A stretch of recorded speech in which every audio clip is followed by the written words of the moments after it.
বাংলাদেশ থাকলে একসময় সব সমস্যার সমাধান হবে। শেখ হাসিনা নিজেকে গণদুশ্মন হিসাবে তুলে ধরেছে।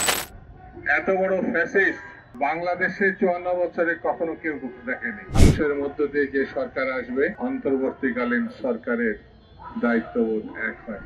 জনগণ সম্পৃক্ত একটি সরকারের অনুপস্থিত থাকবে। মানুষের মধ্য দিয়ে যে সরকার আসবে, সেই সরকারের দায়িত্ববোধ আর অনির্বাচিত অথবা অন্তর্বর্তীকালীন সরকারের দায়িত্ববোধ এক হয়। বন্ধুরা, আজকের এখানে বক্তারা বিস্তারিতভাবে দেশের কথা, মানুষের কথা, অর্থনীতির কথা, রাজনীতির কথা, বিশ্বের কথা সুচারুভাবে তারা তুলে ধরে। আমি মনে করি বাংলাদেশে গত সরকার, যে সরকার জোর করে 15টি বছর তথাকথিত ভোটের নামে, তামাশার মধ্য দিয়ে ক্ষমতা আঁকড়ে ছিল, তারাই হচ্ছে বাংলাদেশের জন্য সব থেকে বিপজ্জনক শক্তি। শেখ হাসিনা নিজেকে গণদুশ্মন হিসাবে, গণশত্রু হিসাবে তার কার্যক্রমের মধ্য দিয়ে নিজেকে জাতির কাছে, বিশ্ববাসীর কাছে তুলে ধরেছে।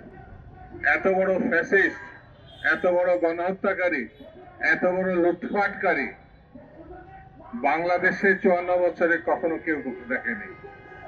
শেখ হাসিনা যখন এখন পলাতক অবস্থায়, যে দেশটি বাংলাদেশের ব্যবসা বাণিজ্য বন্ধ করে দিয়েছে, বর্ডার সিল করে দিয়েছে, দেশের জনগণ পার্শ্ববর্তী দেশে যেতে পারে না, যারা এই দেশকে শত্রু ভাবাপন্ন দেশ হিসাবে মনে করছে, সেই ভারতের কোলে গিয়ে তিনি আশ্রয় নিয়েছেন। আওয়ামী লীগ এত বড় নির্দয় নির্মম শক্তি হওয়া সত্ত্বেও, চিহ্নিত গণহত্যাকারী হওয়া সত্ত্বেও তাকে তারা আশ্রয় দিয়েছে। বন্ধুত্বের মুখোশে তারা গণহত্যাকারীদের সমর্থনের মধ্য দিয়ে গণতন্ত্রের বিপক্ষে অবস্থান নিয়েছে। বাংলাদেশের স্বাধীনতা এবং সার্বভৌমত্ব যদি রক্ষা করতে হয়, তাহলে এই গণহত্যাকারীদের, লুটেরা এবং তাদের বন্ধুদেরকে আমাদের রুখতে হবে, ঠেকাতে হবে, সজাগ থাকতে হবে। আর তা যদি সজাগ না থাকে, তাহলে আমাদের বড় ধরনের ক্ষতি হয়ে যেতে পারে।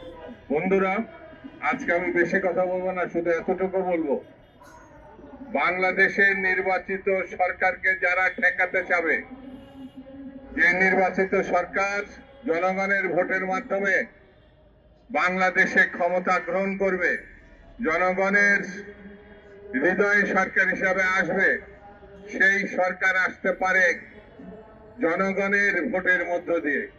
আর সেই ভোটকে যারা বিভিন্ন টালবাহানা, বিভিন্ন ওজরাপত্তি, বিভিন্ন মতলবী কাণ্ড খানখানার মধ্য দিয়ে ঠেকাতে যাবে, তারাই হচ্ছে বর্তমানে সব থেকে দেশের গণতন্ত্রের, স্বাধীনতা, সার্বভৌমত্বের সব থেকে বড় শত্রু। এটা আমাদেরকে মনে রাখতে হবে। বাংলাদেশ থাকলে আমরা সবাই থাকবো।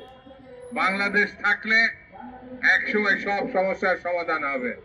বাংলাদেশ থাকলে 71-এর মুক্তিযুদ্ধ থাকবে। বাংলাদেশ থাকলে বিশ্বের সামনে একটি গণতন্ত্র, স্বাধীনতার যুদ্ধে লক্ষ লক্ষ মানুষের দেশ, রক্ত দেওয়ার স্মৃতি সেগুলো থাকবে।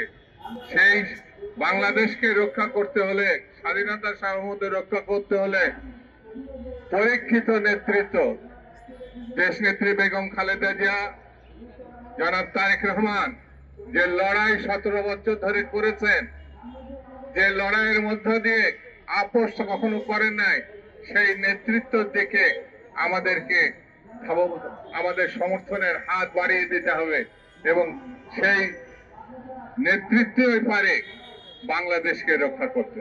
সেজন্য আসুন আমরা সকলে ঐক্যবদ্ধভাবে বাংলাদেশকে রক্ষা করি, স্বাধীনতাকে রক্ষা করি, গণতন্ত্র পূর্ণ প্রতিষ্ঠা করি।